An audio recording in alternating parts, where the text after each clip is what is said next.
अस्सलाम वालेकुम की हाल चाल है वीर भरावां दा सब वधिया सब घैंट आ। मेरी दिलों दुआ है अल्लाह ताला तुहानू हमेशा खुश रखे।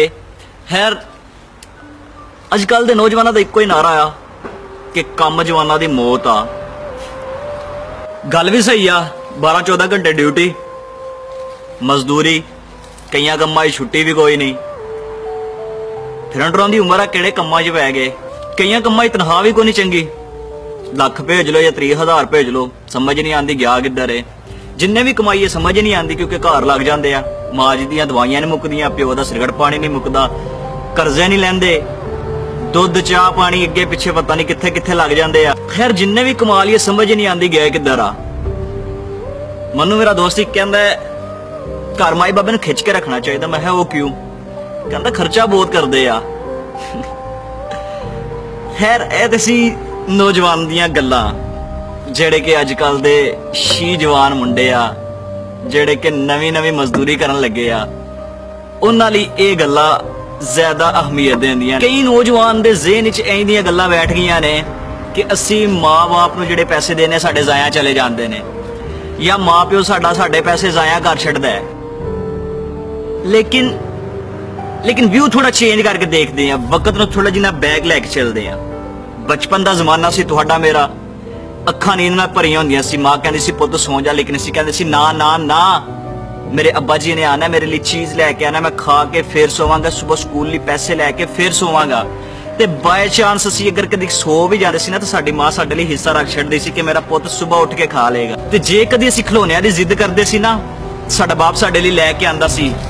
बाप साडे नूं ये भी पता हुंदा सी मेरे पुत्त ने घंटा 2 घंटे दिन या 4 दिन खेलना, उसदे बाद तोड़ देने, मेरे पैसे जाया जाने। लेकिन कदे मेरे बाप ने ऐ नहीं सोचिया कि मेरे पुत्तर ने खिलौना तोड़ देना, मैनूं नाल लैके दा, लेकिन लैके दिंदे सी अपनी मजदूरी विचों। 12-14 घंटे ड्यूटी करके कई दफा हत्थां दे छाले, हत्थ जख्मी, कई दफा बुखार दी हालत च, कई दफा मौसम सर्दी गर्मी, बारिशां धुंदां, परदेस, हर किस्म की परेशानी नूं हस के बर्दाश्त किया कि किते मेरा पुत्र अनपढ़ ना रह जाए। इस गल की तो समझ आ गई मां एंड ते रोटी क्यों खांदी सी, पर अज तक इस गल की समझ नहीं आई कि 500 की दिहाड़ी चों मेरे स्कूल के खर्चे, कापियां किताबां, फीसां, ईदां शबरातां, कंप्यूटर तो लैके मोबाइल के खर्चे तक किदां दोवे जी एडजस्ट करते रहे।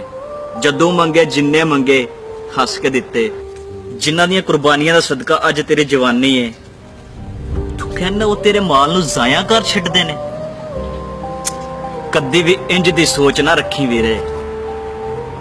100-200 तो लैके लखां तक अपने मां बाप ते निछावर कर दिया कर, गरीबां मस्कीनां यतीमां नूं वंड दिया कर, तेरा माल जाया नहीं जा लगा। यार जिस नबी नूं दुश्मन सादक अमीन कह छड्डन, दस उस नबी दा रब किदां झूठ बोल सकदा। मेरा रब फरमांदा तू मेरी राह विच 1 रुपया दे, मैं उहदे बदले तेनू 10 दांगा। यार मैं सदके ना जावां उस नबी तू जिदा असीं कलमा पढ़ने आ। मेरे नबी दी शादी हुई ना हज़रत खदीजातुल कुबरा नाल, ते उलमा इकराम फरमांदे ने उस टाइम दे जिन्ने भी अमीर तरीन बादशाह अबू जाल वर्गे जेड़े ताजर सन, उन्हां सारियां दा माल इकट्ठा करके एक जगह ते ढेरी ला छड्डी है ना, ते हज़रत खदीजातुल कुबरा दा माल उन्हां सारियां तो ज्यादा सी। ते हज़रत खदीजातुल कुबरा ने फरमाया सोनिया अज तू सारा तेरा, मेरे नबी ने सुबह दा सूरज नहीं चढ़न दिता, सारा माल गरीबां विच वंड छड्डिया। 22,56,000 मुरब्बा मील दा कल्ला ही वारस, 22,56,000 मुरब्बा मील दा कल्ला वारस, वक़्त दा बादशाह। गल कर रहा मैं हज़रत उमर दी। ते लोकां दे दरवाजे खड़का के पुछदे सी कि अज कोई भुखा ते नहीं सौ गया। ते जे गल करा मैं हज़रत अली दी, ते फकीरा क्या लगा सोनिया भुख बड़ी लगी है। हज़रत अली ने सहाबा ने फरमाया जाओ फकीर नूं खाना खिलाओ।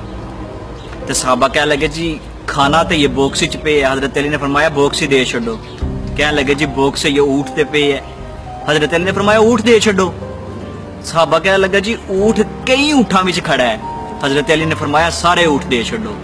ते सहाबा ऊँट लैके आया ते पिछे ही खड़ा हो गया। हज़रत अली ने फरमाया जांदा नहीं देंदा नहीं।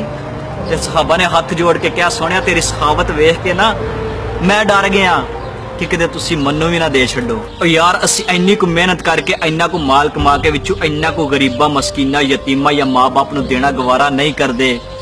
मैं सदके ना जावां उस कमली वाले तू जिन्हें कई बातां कीतियां, कई रातां मसले ते गुजारियां, सर सजदे विच रख के रोंदे रहे ते अर्श तों आवाज आई, सोनिया गुनाह तेरे पल्ले कोनी, किसे चीज दी जरूरत तन्नू कोनी, तेरी जुल्फ दे कुंडल तो मैं दोवे जहान वारदा, सोनिया दस की चाहना है।